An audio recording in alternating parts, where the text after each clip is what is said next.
fell. So I'm sitting here on this amazing tree.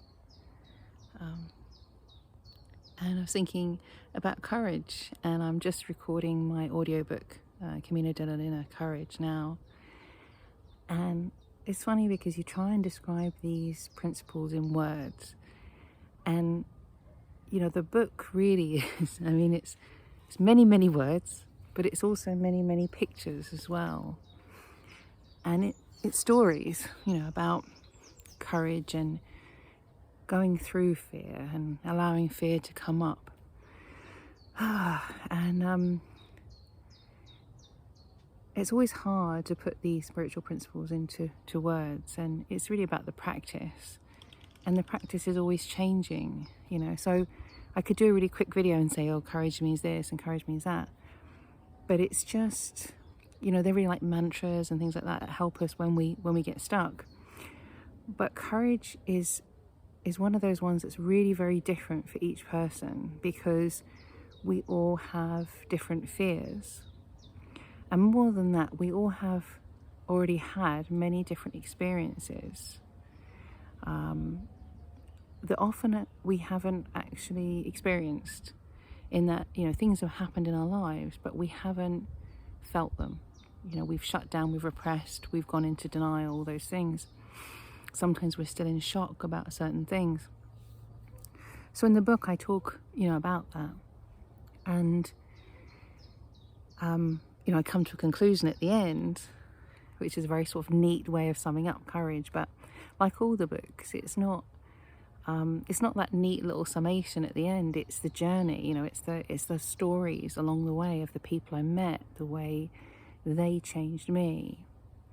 And it's really about, that particular book is really about learning enough and getting strong enough to then allow the healing, that I experienced, and going to a very special place to feel that, a very magical place, which was Bhutan. And sometimes I do all this work and people say, oh, you write all these books and you talk about lots of different things, but in the end it's really all about the same thing, which is about enjoying life. And when I've written about fear of success, again, it can come out in very sort of neat little, trademark sayings and all that kind of stuff. And it's, it's easy to say things and put it into neat little diagrams or, processes and whatever. And that's not really what it's about. And the reason that I wrote Fear of Success was because it's about fear of living and fear of life. And what happens, one of the reasons we're so afraid is we're afraid of fear. We're afraid of those feelings of fear that can come up, particularly if we've had PTSD or we have PTSD. And that's one of the associated disorders I talk about. And it's really about letting go and releasing those sort of toxic stuff that's within us, whether it's sort of toxic memories or fear or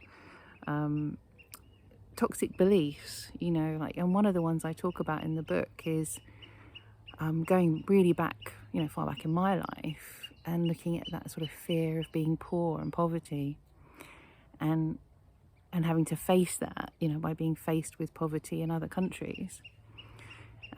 It's funny really how I'm reading all this, I'm reading back the audiobook at a time when we're suffering this cost of living crisis here in the UK.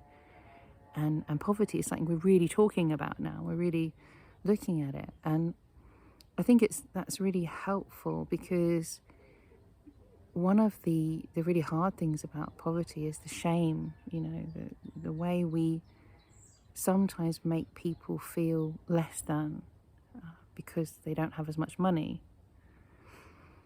And it's really, it's stupid, and we know it's stupid. And when we talk about it and we say it out loud, we go, oh no, that's, I don't think I'm better than anyone because I have more or less money.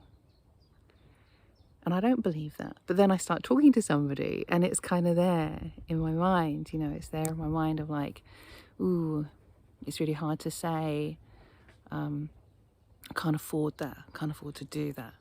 I worry about money, or, things like that. So it's really great when we have friends that we can talk, a family that we can talk openly about that. And comes back to Ken Honda. He talks a lot about that it's so important that we have relationships, that we can rely on, because then when we have the conversation, it's not even about borrowing money from other people. It's knowing that when we talk to other people, we know that someone's got our back. And it doesn't matter if we're talking about money or pain or illness or difficult things we've been through. And we've all been through difficult things. But that we've got somebody to talk to, somebody who's got our back.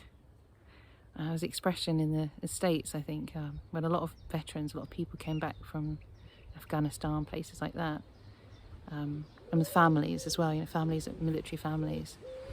And they say, on your six, you've got somebody on your six who's got your back, who's looking out for you. And that all helps us to be brave, to find that courage. But sometimes we need that courage in the first place in the very first time we talk to somebody about things is often the hardest.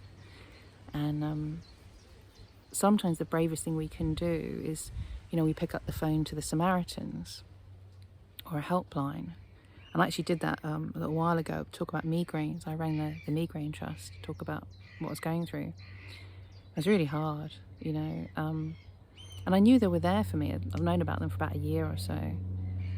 And it wasn't like they suddenly offered me this, hey, because I've been reading the website and learning from it. But the woman I spoke to was just really kind. And she said, we're here for you.